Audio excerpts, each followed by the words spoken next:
दोस्तों, आज हम सुनेंगे एक बड़े ही मज़े की कहानी जिसका शीर्षक है मूर्ख पंडित। तो चलिए सुनते हैं। किसी गांव में एक पंडित जी रहते थे। पंडित जी जरा अकल के मोटे थे। कुछ रटे रटाए श्राद्ध मंत्रों के अलावा उन्हें और कुछ भी नहीं आता था। एक बार वो अपने एक किसान यजमान के यहाँ पहुँचे। यजमान के पिता का श्राद्ध होना था। पंडित जी को आया हुआ देखकर किसान ने पहले प्रणाम किया, फिर उनका हालचाल पूछने लगा। किसान ने पूछा, कहो पंडित जी, क्या हाल है? इतने दुबले कैसे हो गए? पंडित जी ने एक ठंडी आह भरकर कहा, मैं क्या बताऊं यजमान, पेट में बीमारी हो गई है। वैद्य ने दवाई दी है और कहा है कि दवा के साथ बकरी का दूध पीना। अब मुझे बकरी का दूध कहाँ मिलेगा? पंडित जी की बात सुनकर किसान ने उन्हें एक सुझाव दिया। पंडित जी, मैं श्राद्ध में आपको गाय की जगह दूध देने वाली एक बकरी दूंगा। मेमना तो मर गया है पर बकरी के दूध आता है। किसान अपने फायदे की सोच रहा था कि 20 रुपए की बकरी देकर 100 रुपए की गाय बच जाएगी। पंडित जी भी खुश हो गए। एक तो बकरी मिली और दूसरे गाय की देखभाल के झंझट से बचे सो अलग। श्राद्ध विधि पूरी करवाकर पंडित जी बकरी को लेकर चल पड़े। रास्ते में पंडित जी ने देखा कि बकरी के चलने से उसके थन से दूध गिर रहा है, तो पंडित जी ने बकरी को उठाकर अपने कंधे पर लाद लिया। उसी रास्ते में झाड़ियों के पीछे से 3 ठग छुपकर पंडित जी को देख रहे थे। पंडित जी को देखते ही वो तीनों ताड़ गए कि पंडित जी मोटी बुद्धि के देवता हैं, और बकरी को कंधे पर लादने से तो एकदम ही मूर्ख नजर आ रहे थे। अब तीनों ठग पंडित जी से बकरी को ठगने की योजना बनाने लगे।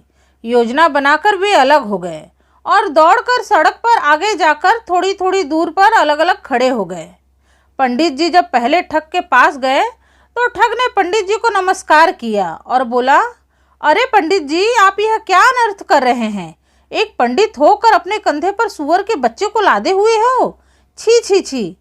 पंडित जी ने क्रोध से कहा, अरे क्या बक रहा है? मेरे कंधे पर बकरी है, तुझे दिखाई कम देता है क्या? तब ठग ने अपना सिर झटकते हुए कहा, एक पंडित होकर सूअर के बच्चे को बकरी बता रहे हो? हे भगवान, घोर कलयुग आ गया है। ठग की ये बात सुनकर पंडित जी क्रोध से बड़बड़ाते हुए आगे चल पड़े। रास्ते में दूसरा ठग पंडित जी के इंतजार में खड़ा था। पंडित जी जब उसके नज़दीक आए तब वह बोला, राम राम राम, यह मैं क्या देख रहा हूँ? पंडित जी ने चौंक कर कहा, अरे तुम्हारा क्या मतलब है भाई?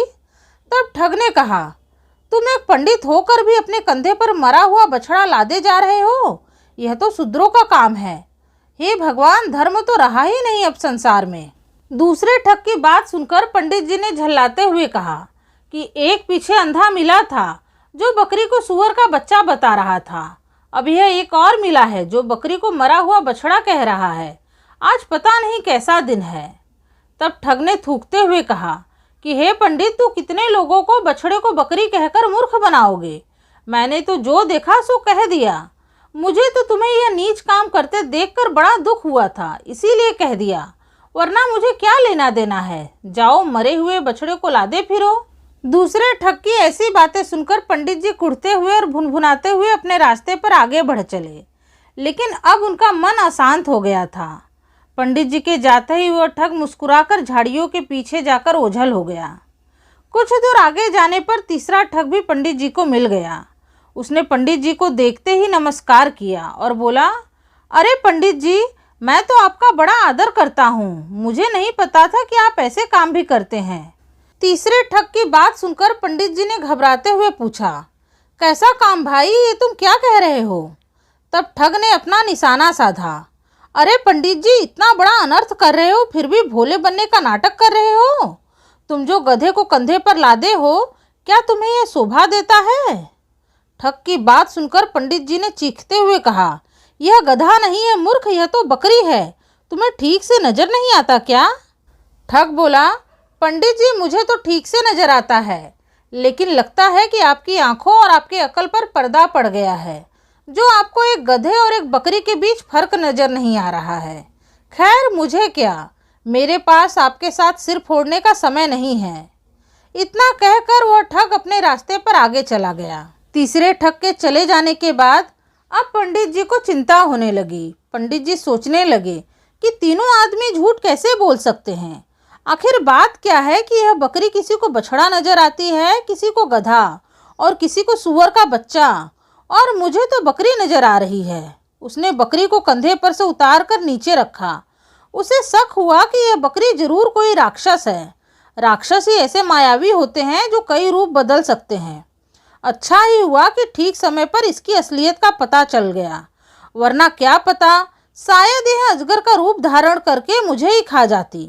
इतना सोचना भर था कि पंडित जी डर से कांपने लगे। उन्होंने तुरंत बकरी को वहीं छोड़ा और तेज कदमों से भाग खड़े हुए।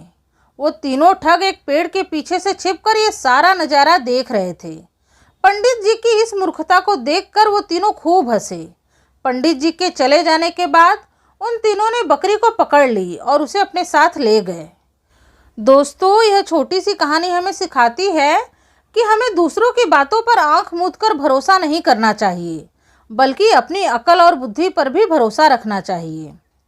अगर आपको यह कहानी पसंद आई हो तो प्लीज़ इस वीडियो को लाइक करके मेरे चैनल को सब्सक्राइब कर लीजिएगा। आपसे मिलूंगी अपने अगले वीडियो में एक नई कथा कहानी के साथ। तब तक के लिए राधे राधे, धन्यवाद।